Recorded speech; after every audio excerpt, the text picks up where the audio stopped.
Yeah. Just Yep. a minute. Hi, welcome to Speech 151 Online. My name is Sharon Milan, and I'm here to listen to Group 2 present their panel discussion project.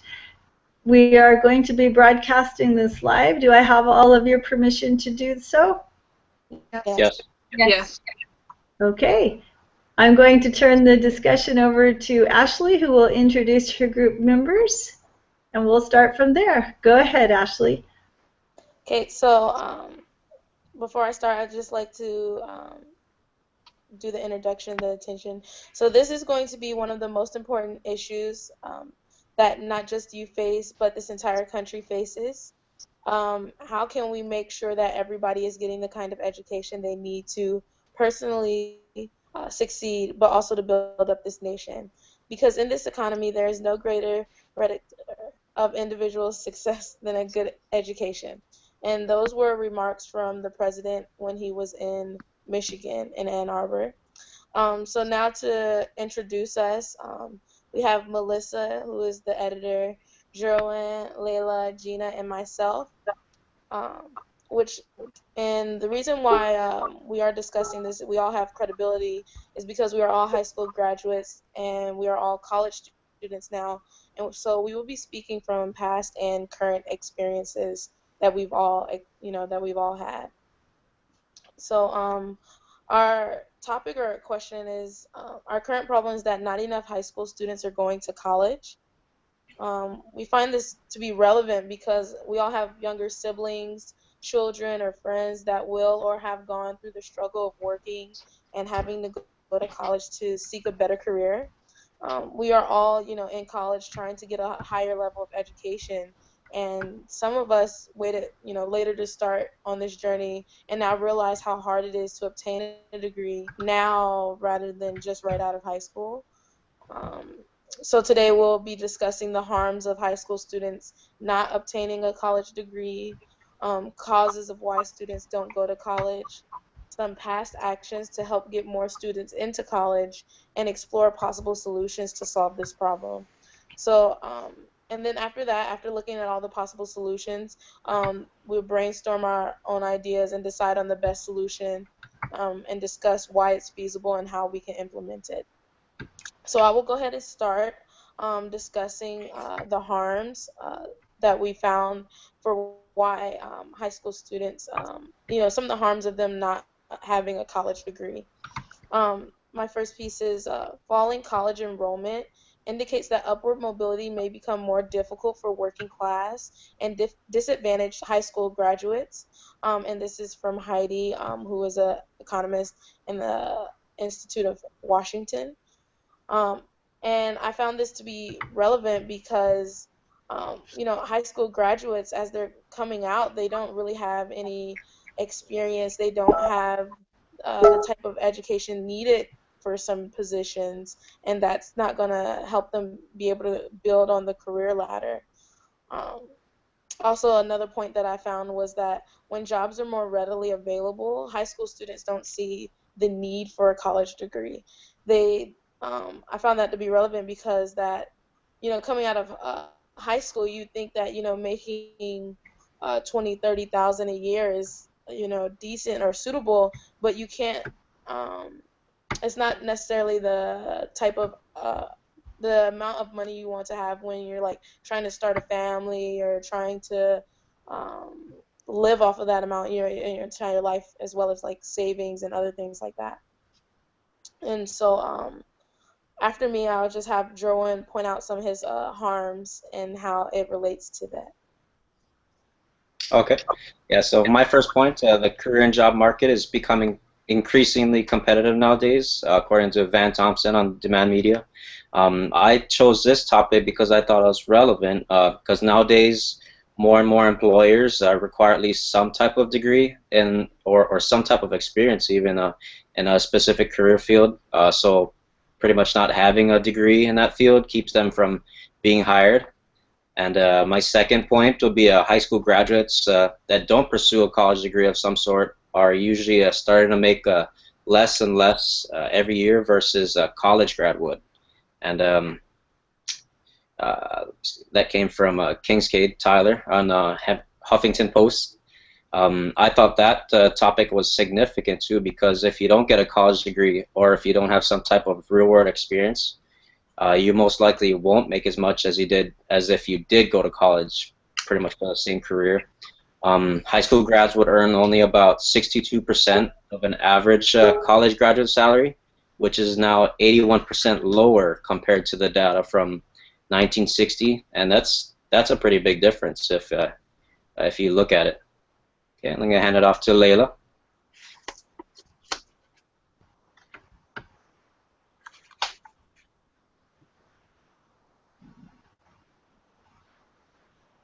I can't hear Layla. Sorry, I forgot to unmute it.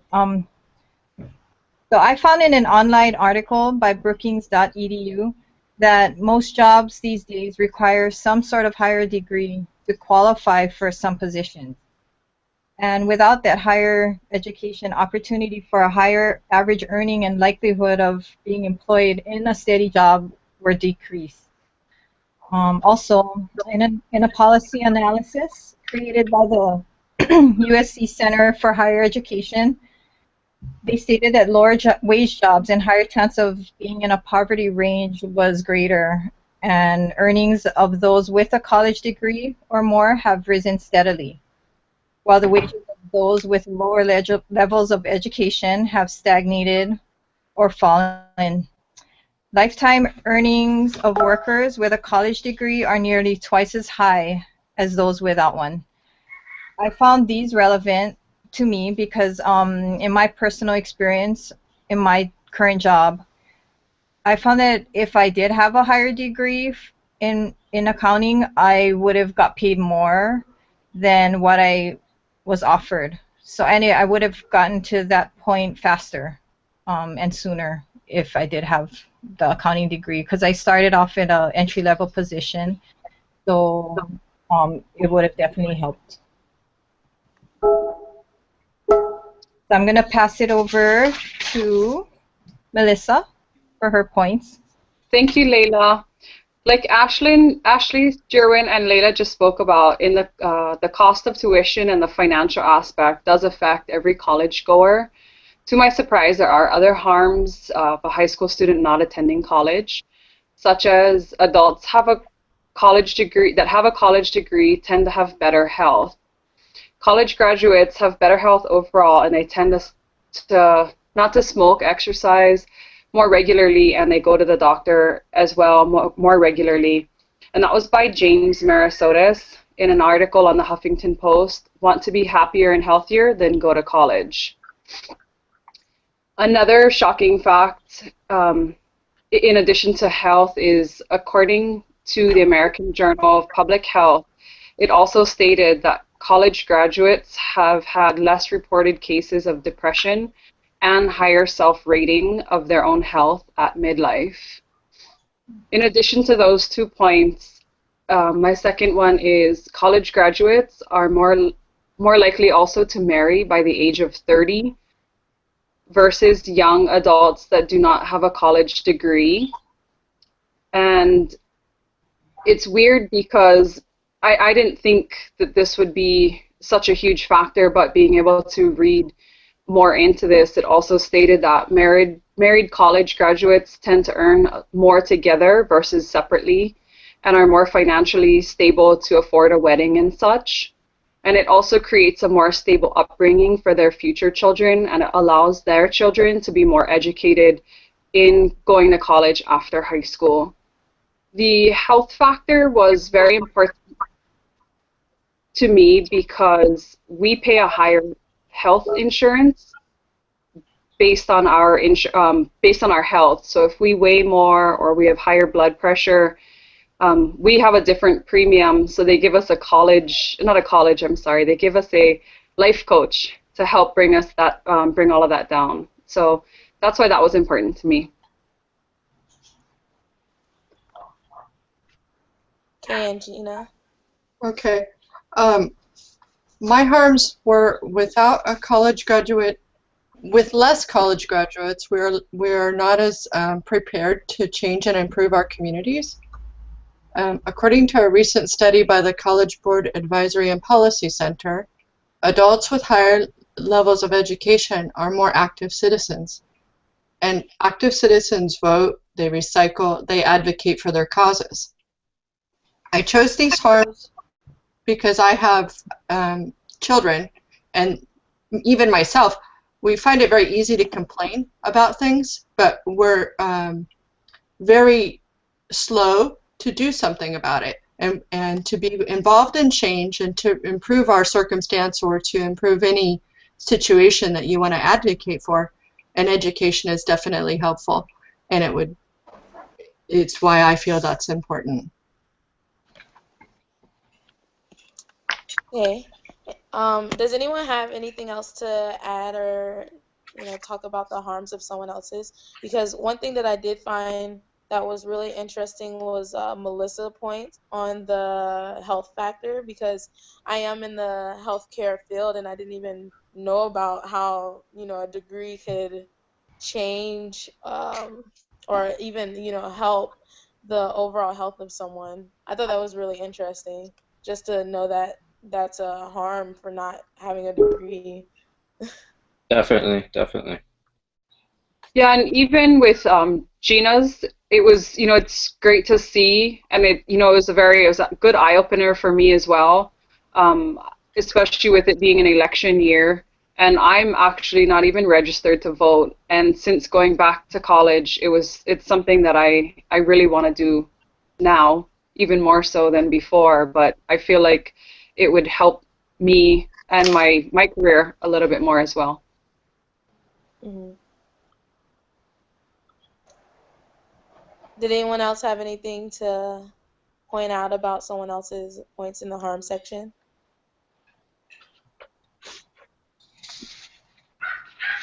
No. All right, well, some of the, well, I'll let Leah start about the causes to our problem. Okay, so some causes of the problem that I found in an online article on scholarships.com stated that a couple of causes why high school students choose not to attend college, and one of them is either they can't afford tuition costs or don't qualify for financial aid. So a lot of reasons why these are just two reasons why their high school students they don't go ahead and pursue a higher education. Mm-hmm. Thanks, Layla. Another point to add on to what Layla was talking about, more than ever, college tuition is becoming more expensive. I was looking at the U.S. Department of Education, the press releases. My topic relates because average tuition costs from a four-year college, if you compare it over the past 30 years, is actually now twice the amount as it was before. Even after the Pell Grants and investments made by the Obama administration, only about 30% of the tuition costs could be covered from the Pell Grants, which is down actually more than half of what was covered in 1980. So that makes it the lowest rate in history, in fact. Right? Mm-hmm. So, Then, oh, sorry, go ahead. okay.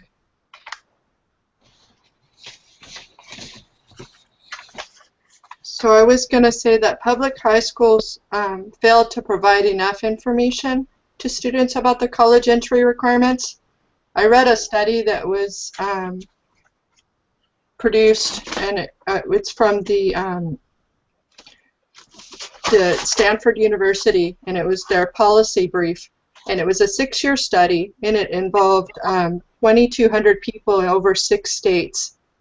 And what they said was 40% of the 4-year students needed remedial classwork, and 63% of the 2-year college students needed remedial classwork. So I felt that that ties in that the public high schools are just failing the students about what they need if they're needing so much remedial classwork. High schools fail to provide enough information about the grants and scholarships work-study programs.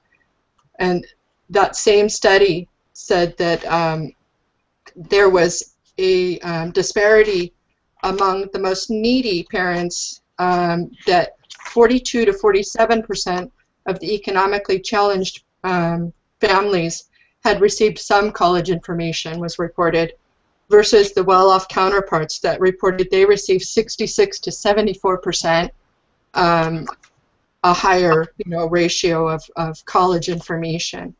So I think that the high schools could have done a better job at peeling apart the people that would need some assistance, and making sure that they had the tools to get the information that they needed to their parents. In addition to what my peers have also said, family income plays a huge factor in regards to the amount of students that go to college. In July of 2014, the National Center for Education Statistics reported that lower income families report less enrollment in college, with that coming in at about 45.5%. Middle income families have about 63.8% of their children enroll in college. And not very much of a surprise, higher income families have the highest enrollment rate at about 78.5%. So the tuition does, it does hurt, but also having a lower income family that doesn't allow much support from mom and dad, that plays a huge role as well. Definitely, definitely. Yeah, we also found that students are unsure of what to do with their lives, and that's another cause. And it's mainly because they haven't sought guidance or received enough guidance while they're in high school. Scholarships.com reported that this has been the most common problem and reason why they don't pursue a higher education. Mm-hmm.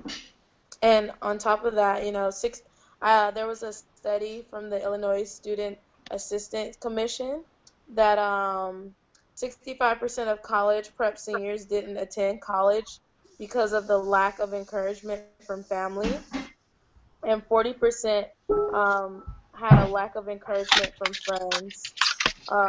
And that was from the Illinois Student Assistance Commission, that showed that there was a higher rate of them not going to college because of the lack of encouragement.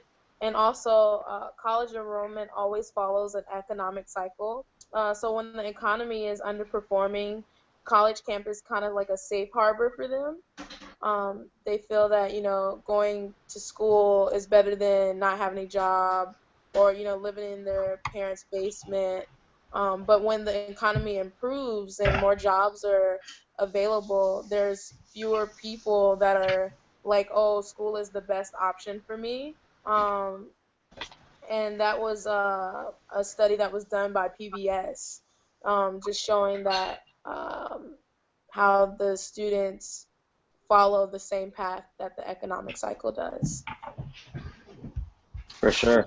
And another point I'd like to add is students or graduates don't really see, or some of them at least, don't really see the value or benefit in acquiring another higher education. That's from the Inside Higher Ed. I chose that because some high school graduates really don't understand the value of pursuing a college degree and think that they won't really benefit much from it, or even believe that the college is a waste of time, in fact. I've also found that to be true from my own experience from people I've met over the years. The difference of college enrollment from 2008 to 2013 go as low as 3.4% and as actually as high as 10.5% in the high, middle, and low income levels. Mm. To continue on the topic of our causes, Ashley spoke earlier about kids going to school during high school, but one of the other causes I found students tend not to go to college is because they do work through high school, and again, they feel like they're making enough money. According to scholarships.com, why students don't go to college, those students feel that making the money now is more beneficial in their current life versus in the future with their daily bills of an older adult life, and the bills have yet to start coming in. And it also, Rebecca Klein wrote in the Huffington Post that students believe their grades would keep them from getting into any colleges or being accepted. About 12% of those students feel that their grades in high school would not allow them to even be accepted into college.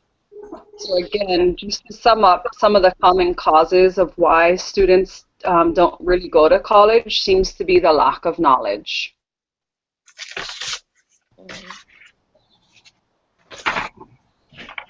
So, does anyone have anything to tie into someone else's point as far as the causes that keep students from going to college? I had a question. Mm-hmm. Go ahead. I'll wait. No, go ahead. Go ahead. So, question for Leila. She talked about the students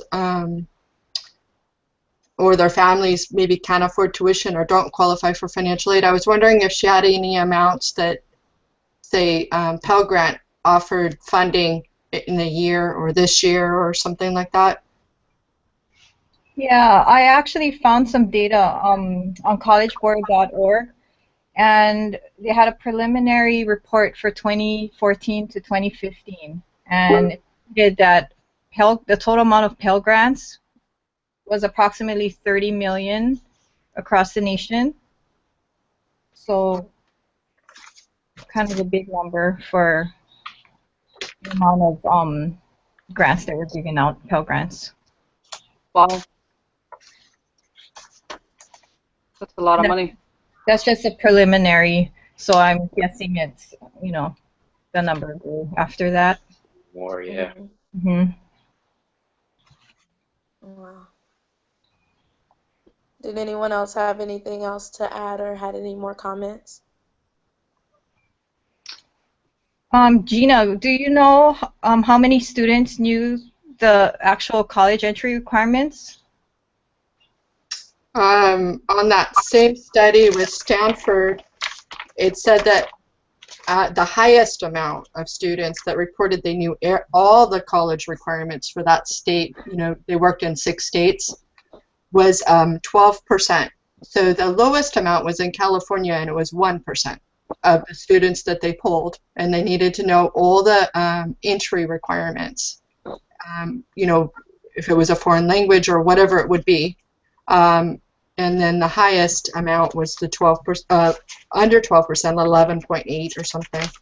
So it was very, very low amount of people, the students, that knew what it took to get into the schools, and their local schools, not like a nationwide school that you wouldn't expect them to know. Right. That's shocking. Yeah. It's definitely a problem then. Yeah, I'm shocked. For high school graduation. Okay, so now I'm going to pass it off to Joanne to talk about the past actions that have been done to try to resolve or alleviate the problem that's going on with the high school students not going to college. Thanks, Ashley. So some of the past actions that I found that have been taken to alleviate some of the problem, at least, engaging students in contests to win scholarships, what I found online by how to persuade admitted students to enroll. I thought this was interesting because an Ohio Wesleyan University was influencing students by different and more modern means, which makes it more fun for the students and less traditional than the usual going through all the paperwork and signing up and waiting to get approved even. One of the contests I found were for a $1,000 scholarship to an admitted student that could take the best selfie posted on Instagram with their admissions packet, which I found that was pretty interesting, actually. Yeah. Another point, North Dakota College influences local high school students by offering free 2-year programs. That was found in the Bring Me the News by Go Media. That's pretty amazing, actually, and if it's pretty much a no-brainer, if you ask me. This topic was meaningful because I think it's great that the Williston College a state college, was willing to offer free classes and programs to students, because it'll be very beneficial, favorable for the applicants that have a hard time affording to go to the college, whether it may be by choice or feeling towards college, you know, or whatever their circumstance may be. The figures reveal that the college offers is actually working and are drawing in college applicants.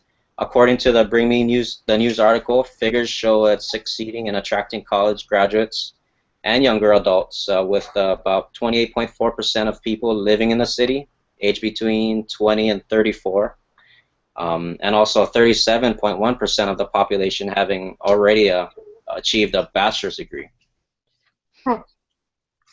Those are great. My daughter could win me a couple scholarships with her selfie-taking skills.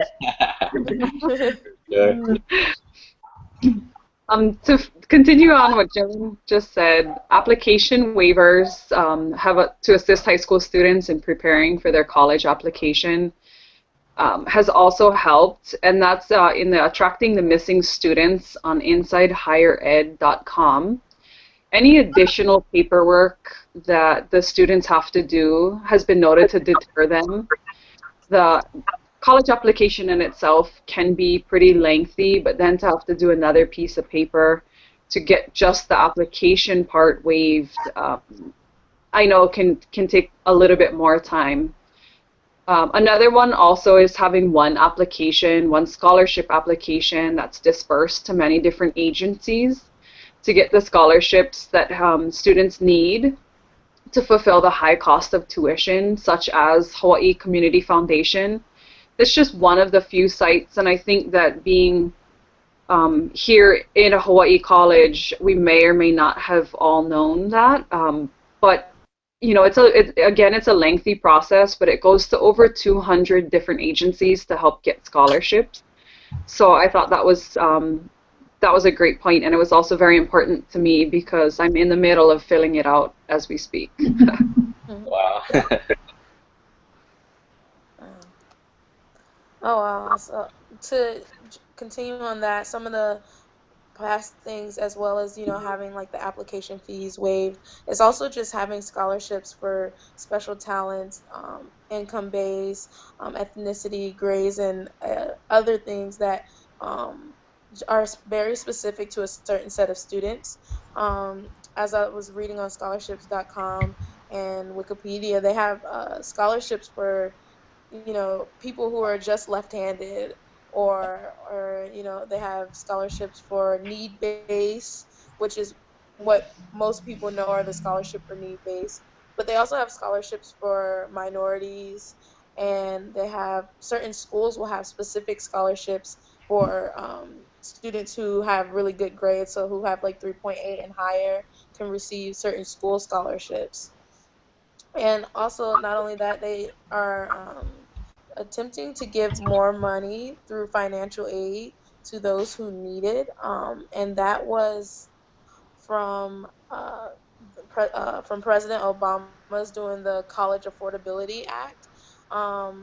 That they went from giving around $4,600 in Pell Grants as the max, and they bumped it up to about $5,500 so far, and as far as the maximum amount that one student can receive. So they're trying to give more money per person as far as financial aid. But I just found that those two things are really helpful, because I know a lot of my friends and myself have received money through Pell Grants and through scholarships and stuff. Because I remember I got a scholarship for when I was in high school. I gave me a scholarship because of my grades. I had a 3.9 in high school, so it gave it to me for my grades. And then my friend got a scholarship because she was left-handed. So I was like, well, you didn't really have to work for that, but I guess that's that's good, the receiver's scholarship, just for having a special talent or a special ability. So that was pretty cool. And now I'm going to pass it off to Layla. So programs, I was thinking that the programs in for middle school age children to expose them to higher education and career path options, as well as teach them skills to introduce them to future career aspects. For example, the San Antonio Youth Center has an after-school program that focuses on this. And what they do is they invite speakers, they have apprenticeship programs, college mentoring, and all kind of activities during these programs to have awareness brought to the children at that age, the middle school age. So this experience is making students aware at an early age, and it helps them. It helps to keep them motivated and keep their minds thinking about college through their high school years. Also, other grants that we know of that are based on financial need that are offered through federal and state governments. We're familiar with those, such as the ones that are offered through our college and universities, and also public and private organizations, either locally or abroad in the nation, as well as professional associations. Some local ones that I know of are like the Hawaii Government Employees Association. They do a scholarship program every year, and they give out about 50,000 worth in scholarships throughout the whole state for any student that is either an employee of the government or state or the county, or their children are eligible. So that's a good one. And also, I also found a nationwide one through Travelocity. They give out, I don't know, a scholarship for every state if you apply. So that was interesting to find out, yeah, that they do that. Ashley, I liked your left-handed one because I'm left-handed. I'm going to look into that. But the points that I was going to say on the past attempts to solve are brought up a lot by the peers in this group. The TEACH grant. So I have 3 kids, and they're all in college right now. And they all benefit from some financial aid, as well as myself. My youngest son has taken the best and most proactive approach, and he got a free summer school through KCC, and they actually awarded them laptop computers. And then the calculus book that they studied calculus, and the calculus book was good for 3 classes. So it was a combined book. It was like in a loose leaf binder. So he got 3 books. I mean, $300 worth of books or something, and a computer, and a free summer school. But so that's why this is very important to me personally. But the federal government has the TEACH grant, and it requires an obligation, from the student that they promise or they sign, a paper that they're going to teach a commitment for 4 years after they graduate. And for that, they get a $4,000 grant. It requires a 3.25 GPA. The Pell Grant, like Ashley talked about, has a max in the 5,500 range. Then the U.S. military also has the GI Bill, which, is a very specialty thing, and I'm not advocating going to the military or whatever, but it's still a phenomenal program. They pay up to $21,084 for private school. They'll pay all the public school tuition. They'll pay them a living stipend. Even if they were in online classes like we are today, they would get $783 a month as a living stipend to help them offset rent, and they would get $1,000 a year for books. So I have a dad who's a Vietnam vet. He didn't get any benefits from GI Bill, but I definitely think the GI Bill is pretty amazing. For sure.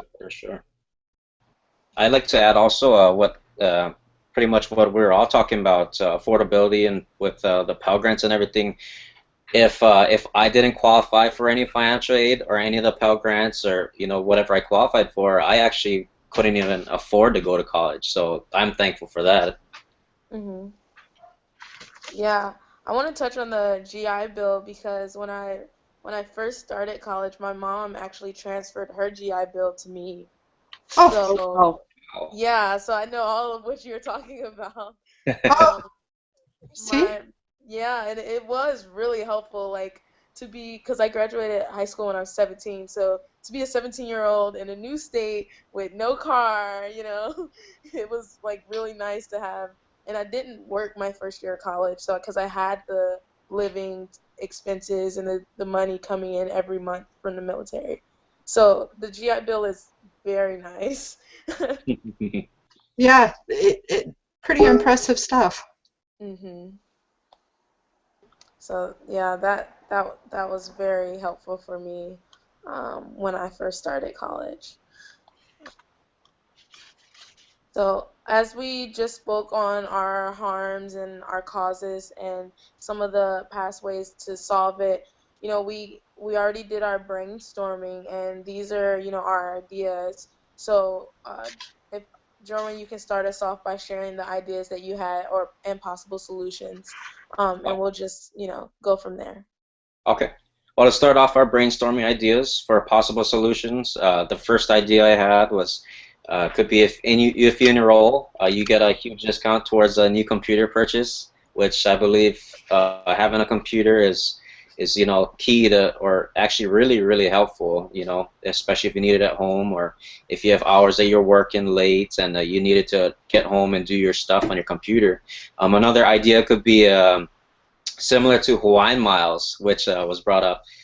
Each semester you get a certain amount of points that is redeemable towards books and supplies, the campus cafeteria or the snack shop, or even money towards just cash, or even school credits that you need to pay for.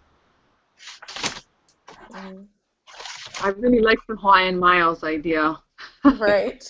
We could all rack them up real fast, huh? For sure. The UH Miles. Right? UH Miles, exactly. And then maybe Hawaiian Air will even let us use them too, right? We'd Oh combine. man, I'll Combine be a two for forever one. student.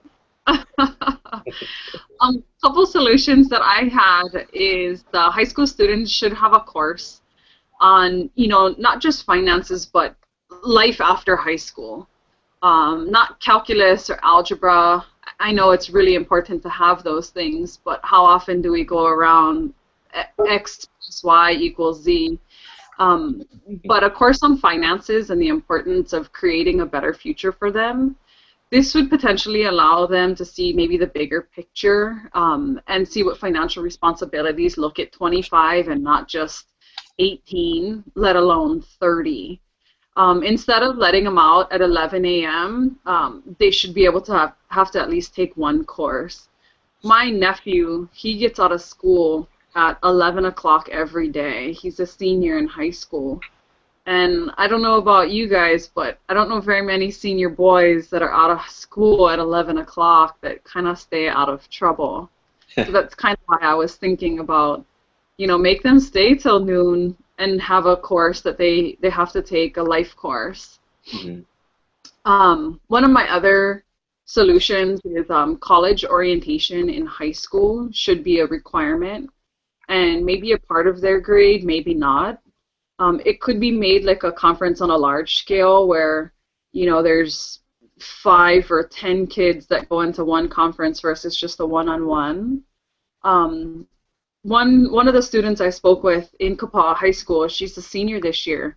She said that she attended 2 orientations, college orientations for college prep, and she said out of both of those, there's only maybe 15 students at each one that attended, which that's shocking because it's at that point it's a free seminar and there are people that are taking their time out of their day to talk about this, but students and maybe their parents, they just don't think that it's important. And so maybe if it's a requirement, participation in the class, maybe that's just all they get graded on is showing up.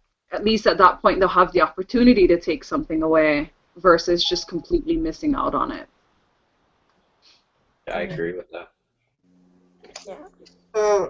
My point is pretty close to Melissa's. I thought that high school students should be asked to write a research paper about careers that they have an interest in. And it would include something along the line of interviewing people in the jobs. Because you know, it forces you to interact with them, find out what was required when they were getting hired, or what would be good college stuff, or any you know, way that they could get the job without the college education. That person that they're interviewing would give them the avenues. And maybe if it was properly put to them, they would choose to go to college more. Another one would be create an ungraded class, and it would introduce the student to the FAFSA. It would tell them about some other methods of untraditional funding, like something like Ashley's left-handed. You know, I mean, you don't have to be a genius to get a scholarship.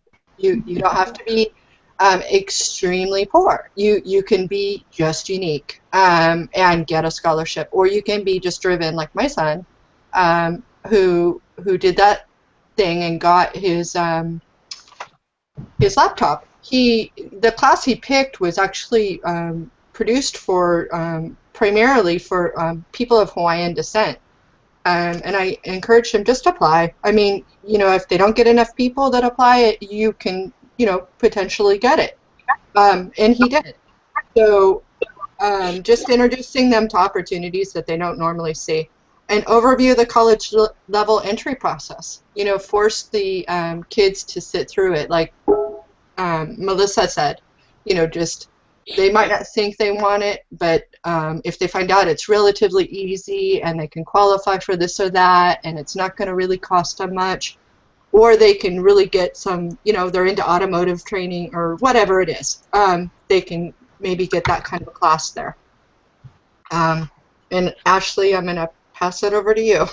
Okay. Some of the ideas that I had were to have jobs that hire more students with some college credits or a college degree over just having a high school diploma. That way college students can see that, you know, jobs are, you know, looking for college students.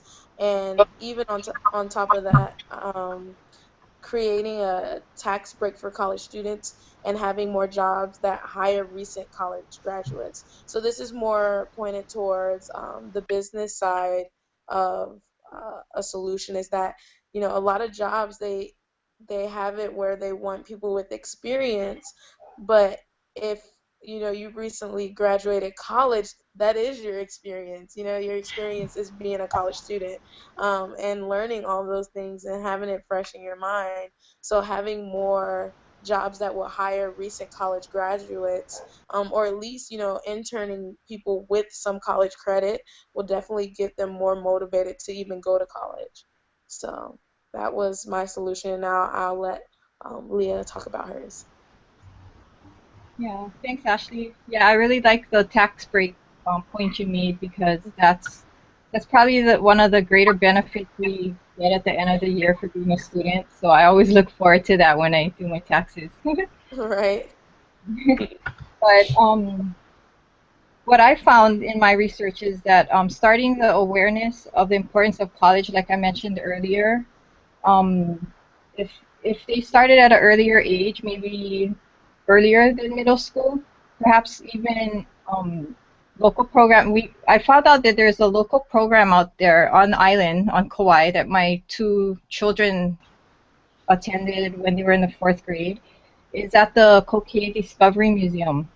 And what it is, it's a program geared towards college awareness, where they send them up in Kokea overnight, and they sleep over, and they go over, you know, they motivate them and give them awareness of college, and they have speakers there to talk to them, and they do various activities to raise the awareness on higher education. And if more schools did this, then maybe it'll be better, because I don't think the other elementary schools have done this before. I know that there's probably the Kalaheo school has done it, because my son has done it when he was in that school also. But schools could also incorporate more frequent college fairs and career workshops, and maybe emphasize this more at the middle school level and do it more often. possibly making it mandatory for them to attend at least 3 during the year, maybe make it a requirement, but then maybe hold one maybe every other month, but then make it mandatory for them to at least do 3 for the whole year. Also, another point I found is I'm thinking from my personal experience that if they make it easier to qualify for financial aid for students living at home and also for married couples, and say, oh, get 2 incomes for married couples, it'll definitely help us to get that college education, because I got married in the middle of going to school, and as soon as I got married, my financial aid stopped, which was pretty hard. So now it kind of deters me from going further for my bachelor's, because I probably won't have the money to keep going. And also for students under 26, maybe if they make it easier for them to qualify for financial aid by not using their parents' income instead of their own. By personal experience, my son, I have a 20-year-old son who is also going to QTC, and he qualified for financial aid before I got married, and then he also got discontinued because they look at my income and my husband's income instead of his, and he works while he's going to school. So I think it would definitely help students like him, because if they just look at his income instead of us, I mean, even if he doesn't, he lives with me now, but I was told that even if he wasn't living with me, they would still look at my income, mine and my husband's income. So I think that would definitely help people like me and him, as well as I think Melissa has the same problem as I have as far as getting married. Yes, I do. Yeah. Being married is such a great thing until it comes to getting, whether it be scholarships, need-based, or the financial aid. I thought we were doing the right thing, getting married and then possibly having a baby, but, I'm trying to go to school, and now the financial aid, they're like, no, sorry. I was like, okay. Yeah. So those were our solutions, and so we discussed earlier, but some of our solution actually mixes some of our ideas together. But Melissa, if you want to go ahead and start off, since we picked yours as the main one, I believe it was letter C, about the classes, and then we have some of our solutions that kind of tie into Melissa's to make it all work together. Yeah, as a group, we kind of came up with a course. Basically, the harms and the causes all kind of tie into knowledge and the lack thereof. And so we kind of decided that, if the students were required to go to a life course or to a finances course in high school, and it be a requirement, that they might benefit really out of it the most. Some of the things that we did discuss is the cost effectiveness. Creating a course, I don't think would be too hard, but it would be, again, having the teacher that would have to run the course or put together the speakers. And then, as far as lowering some of our harms and some of the causes, one of the harms that we were discussing, again, is the lack of knowledge. So by having this course required, we might be able to kind of kill 2 birds with 1 stone. We also discussed that maybe the finances course could be run by, say, Bank of Hawaii or Garden Island Federal Credit Union. They can do a teaching on, how to balance a checkbook, and as far as it being fair and equitable to all, the students would gain the knowledge, and at the same time the bank can kind of do, maybe not so much a cross promotion, but essentially once you go to college, you're going to have to get to college. You know, there's no school buses anymore. There is the Kauai bus, but I don't know very many 18 and 19-year-olds that want to catch the Kauai bus to school. So at some point, they're probably going to want to get a loan, and they're going to remember, oh, I remember Brian Smith. He was at KCFCU. He gave us his card. He said if we ever needed anything, I might call him. So that was kind of some of the stuff that we had discussed. Anybody have anything else to add to that? I did. I was thinking about it afterward, and I thought of introducing some of the potential employers that pay tuition assistance. So we talked a lot about how financial aid can be applied for and untraditional methods can come from that. But there's companies like Verizon and Starbucks that actually pay tuition assistance or will pay an approved degree program. So if you're working at Verizon, you know, you would apply and you would say, I'm going to work in marketing, or I'm going to look towards a marketing degree, something that relates to a Verizon career, and they would actually go forward in paying the school for you. And Starbucks has a University of Phoenix or Arizona. I'm not sure if it's the Arizona State, but Starbucks has a university program where they'll pay you to go to online classes. They'll pay all the courses for you. So if you could introduce the kids to the employers who pay tuition assistance, maybe they would benefit from that too. Mm-hmm. That's a great idea. Yeah. Yeah, I think that would be very beneficial. Mm-hmm.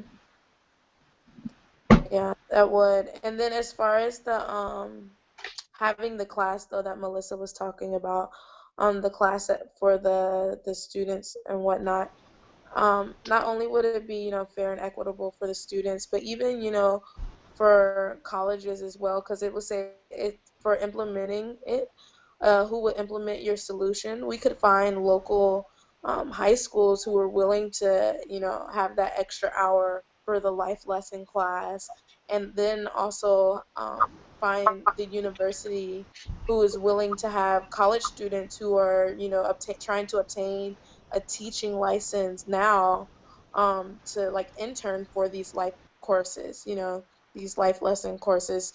That way that they would be able to practice their, you know, teaching skills to the students, and the students would learn from them as well.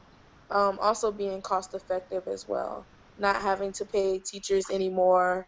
The teachers wouldn't have to pick up more work than their regular classes. As far as how long will it take, I was thinking that it wouldn't take, you know, we were thinking that it wouldn't take more than a couple of months to get it started. I mean, if you had a couple of meetings with everyone at the table and, you know, talking with principals and school boards and the college director for education, you know, you could probably get this started in, I figure, a couple of months, even less than a year, to get that implemented. The costs, I'm thinking, wouldn't be any more than, you know, $1,000 for just minimal supplies. Some things you can just create in a Word document and, you know, print it off for the students, as far as like blank checks to teach them how to write a check, or, you know, how to balance a checkbook, or things of the sort that will be acquired in the life lessons class. And will it work? We think yes. You know, if the schools, the high schools and the college combine and work together to make it happen, then it would benefit everyone that's involved. If anyone else has anything else to add about the solutions.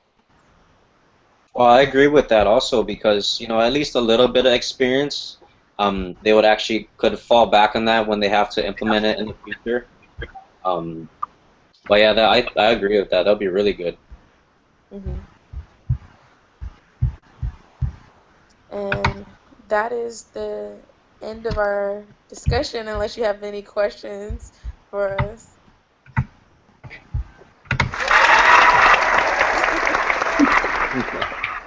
Yay! That was a very awesome presentation. You guys had some fabulous research and some great ideas, and I think you also worked well as a team. I'm going to stop the broadcast and then I'll stay on with you for a couple minutes and talk some more. Thank you everyone for watching and good job, group.